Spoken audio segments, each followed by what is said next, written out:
taking a slight turn here on the concept of what is value, you have a picture in your article of the, I hope I'm saying this right, the Louis Vuitton urban satchel bag. Oh yeah. That is, I actually Which I tweeted don't this out. own, by the way. I tweeted Never this will. out. I'd never heard of this before reading your piece. And upon reading it this afternoon, I tweeted it out. It's $150,000 purse made out of trash, I guess is the best way to describe it. Yeah. Yeah. I mean, I found it because I was trying to find the most, I was Googling around for the most egregious luxury goods. And when I found it, I was just like, oh, this is perfect because, it's a purse.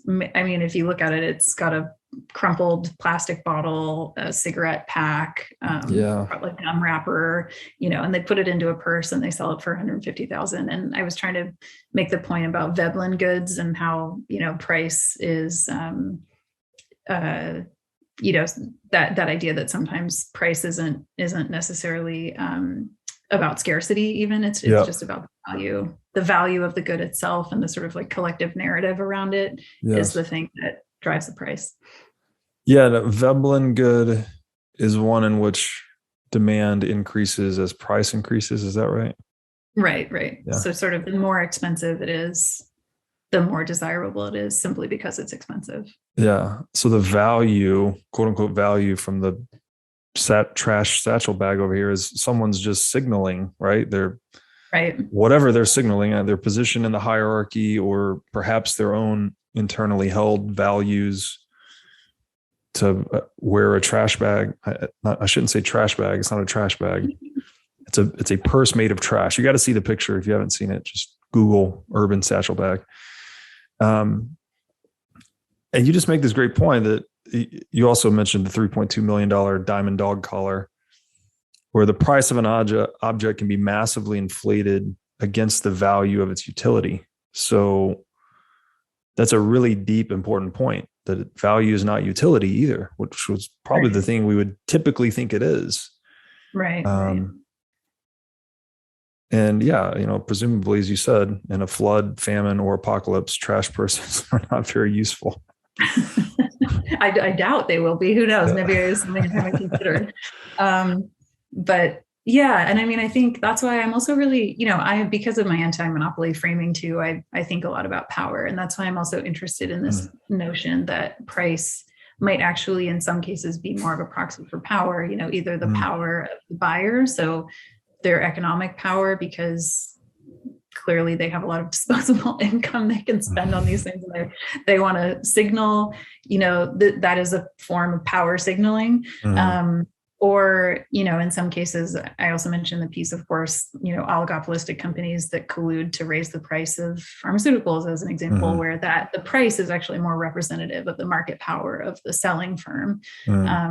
So yeah, that's something, I want to give more thought to, but I think that there's something there. And it's interesting that, in economics, there's so little mention of power typically.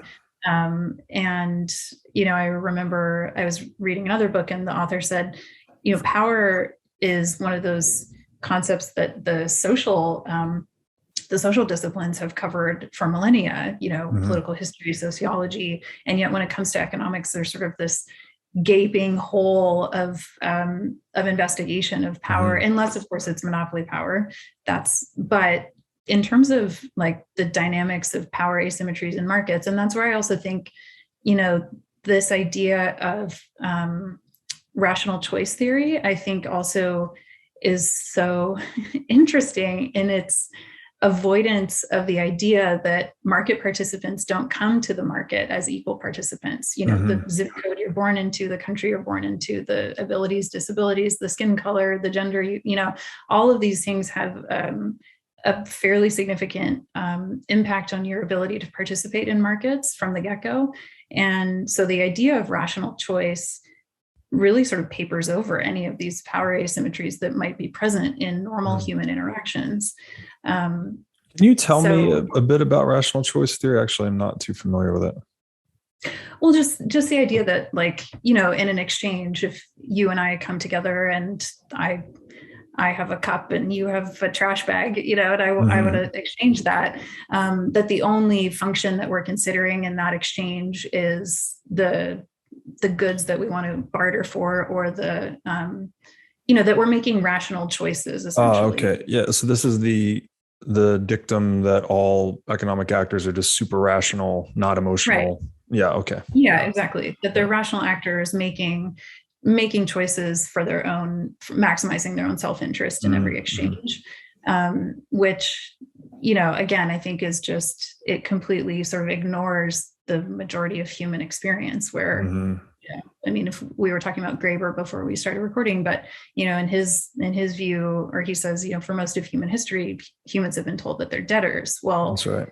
Where does rational choice theory fit when you're in a debt relationship and there's an inherent power asymmetry between you and who you might be exchanging with? So I just find it interesting that there's so little kind of investigation of the notion of power in economics.